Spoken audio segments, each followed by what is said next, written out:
তো আমরা একটু খানা দানা করি। আমরা যে মাদ্রাসায় আছি এই মাদ্রাসাটার নাম কি জানো?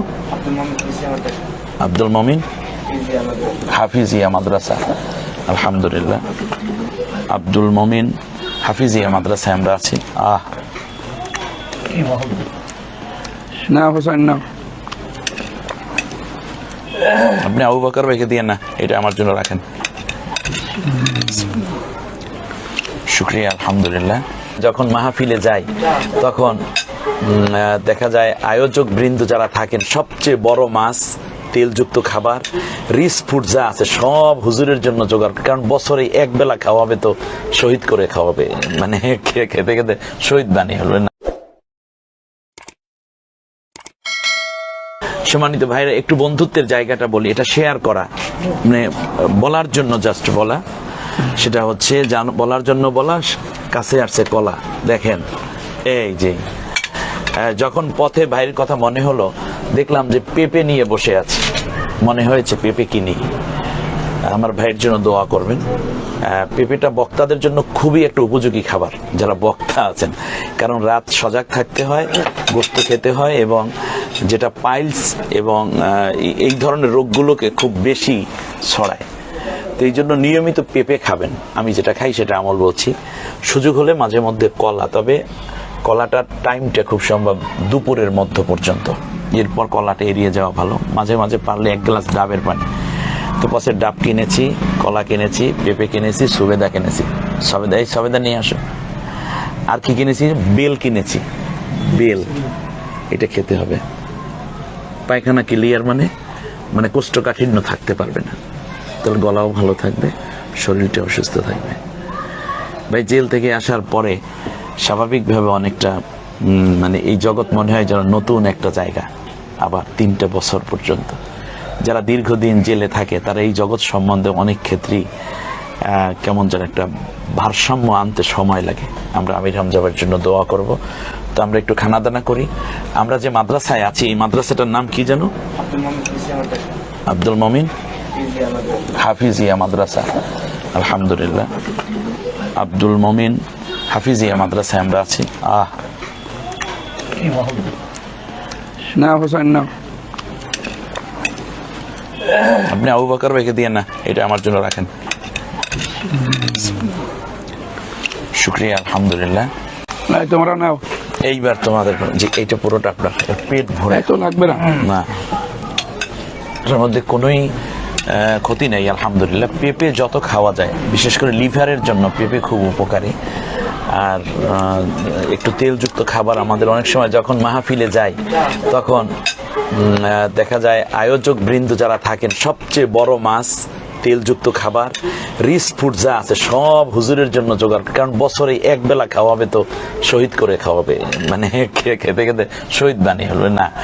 আমি একেবারে দাবি করব বক্তা ভাইদের পক্ষ থেকে, বাংলাদেশের যত বড় বক্তা, ছোট বক্তা, মেজ বক্তা, আমার মতো ক্ষুদ্র যারা আছেন, তারাও সকলের পক্ষ থেকে বিশেষ করে আয়োজকদেরকে বলবো, আপনারা একবার নর্মাল খাবারটি যা বাসায় রান্না করেন, কম তেল, কম ঝাল, এরপরে কি কম লবণ, নাকি ঝাল এবং তেল একেবারে হুজুরের জন্য, সব হুজুরের জন্যই কিন্তু এটা।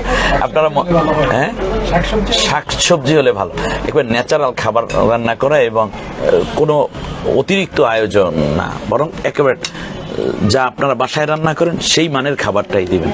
যদি আমাদের কথা শুনবেন না আপনারা, এটা আমরা বুঝি, কিন্তু এরপরেও এই অন্য খাবারের পাশাপাশি প্লিজ একটু শাক রাখবেন, একটু ভর্তা রাখবেন, একটু ডাল রাখবেন, পাতলা ডাল। হ্যাঁ, এটা হলে আপনি দেখবেন বক্তাদের সামনে যে আপনি ব্রোস্ট, তারপরে কি বলে কাবাব, স্বামী কাবাব, মানে ফেটে যাচ্ছে। দেখি তো একটু দেখি তো একটু আমার কাছে। সম্মানিত ভাইরা, আমার ভাই যেখানে ব্যথাটা পেয়েছেন এই হলো তার ব্যথা, এই জায়গাটা, এখান দিয়ে কষ্ট পেয়েছে, কানের জায়গা তো শুকাচ্ছে, আর হাঁটুর জায়গা হওয়ার কারণে বারবার শুকাচ্ছে না, একটু পেছনে। তো সব মিলে আমরা দোয়া করব, অনেক বড় অঘটন হতে পারতো, কিন্তু আল্লাহ সেভ করেছেন। আল্লাহ তাআলা, হ্যাঁ, এই যে মৃত্যুর হাত থেকে আল্লাহ বাঁচিয়ে দিয়েছেন। ড্রাইভার কি চেঞ্জ হয়েছে?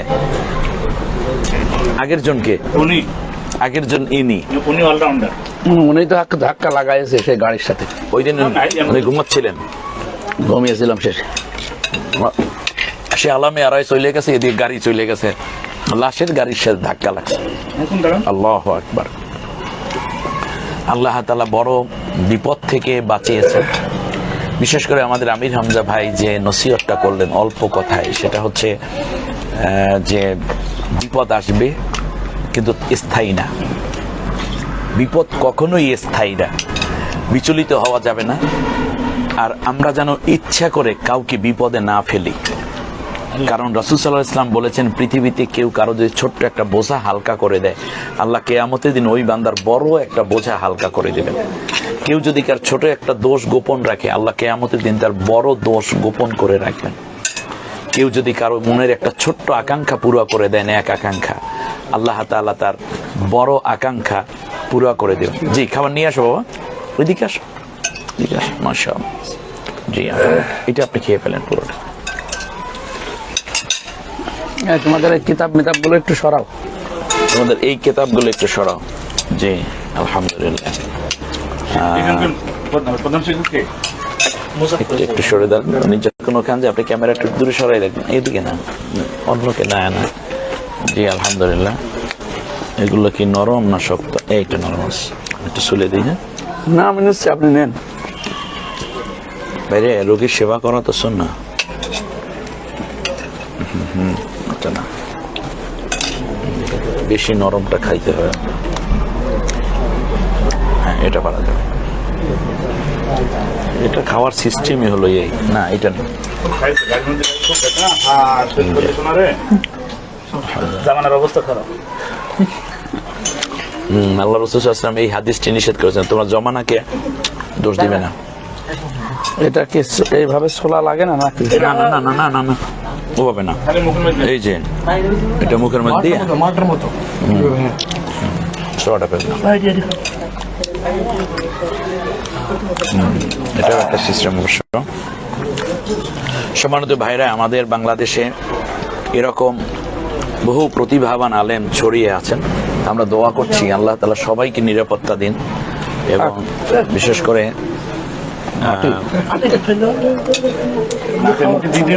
আমার একটা স্বপ্ন হচ্ছে আমাদের গ্রাম মহল্লা পাড়ায় বিভিন্ন জায়গায় বিভিন্ন জেলায় উপজেলায় এরকম অনেক আমির হামজা ছড়িয়ে আছেন, যারা ভবিষ্যতে এরকম আমির হামজা হতে পারবেন, কিংবা কেউ হতে পারবেন আল্লামা সাইদি, কেউ হতে পারবেন মিজানুর রহমান আজহারি, কেউ হয়ে উঠবেন খতিব ওবায়দুল হক, কেউ হয়ে পদচারণায় মুখরিত হবে। আমাদের এই ছোট্ট বাংলাদেশটা মূলত টিকে আছে কোরআনের কারণে।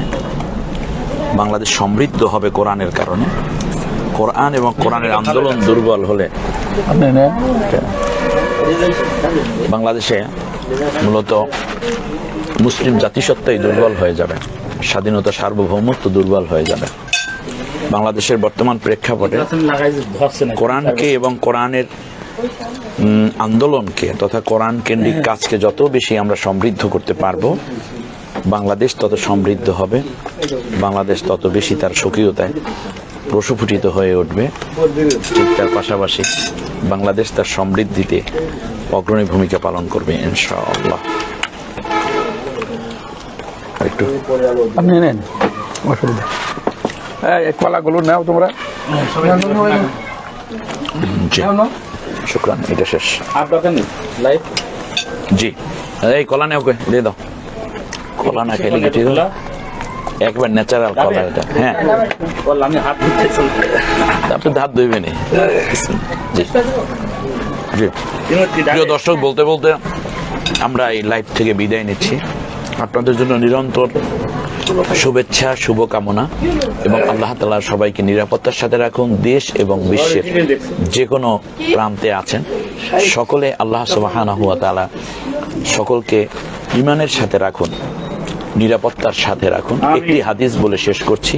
রাসূল সাল্লাল্লাহু আলাইহি ওয়াসাল্লাম বলেছেন, কিয়ামতের পূর্বে দুহাইমা নামক একটা ফিতনা এসে শুধু ঈমানকে নষ্ট করে দেবে। সাহাবীরা আরজ করেছিলেন, ইয়া রাসূলুল্লাহ, ওই মুহূর্তে ঈমানের উপর টিকে থাকবে কিভাবে? আমল বলে দিন।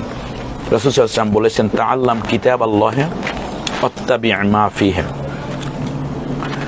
তোমরা ওই সময় আল্লাহর কিতাবের বেশি বেশি করে অধ্যয়ন করবে, দার্স দিবে, এবং কোরআনের কথা বেশি বেশি করে প্রচার করবে, নিজে পড়বে, অন্যকে পড়ার সুযোগ করে দেবে, এবং কোরআনের মধ্যে যা আছে তা অনুসরণ করবে। ইত্তেবা করব। আল্লাহ আমাদেরকে এই তৌফিক দান করুন, আমিন। আমিন। আসসালামু আলাইকুম ওয়া রাহমাতুল্লাহি ওয়া বারাকাতুহু। একটা সালাম দিয়ে দেন। আসসালামু আলাইকুম রহমতুল্লাহ বারাকাতুহু।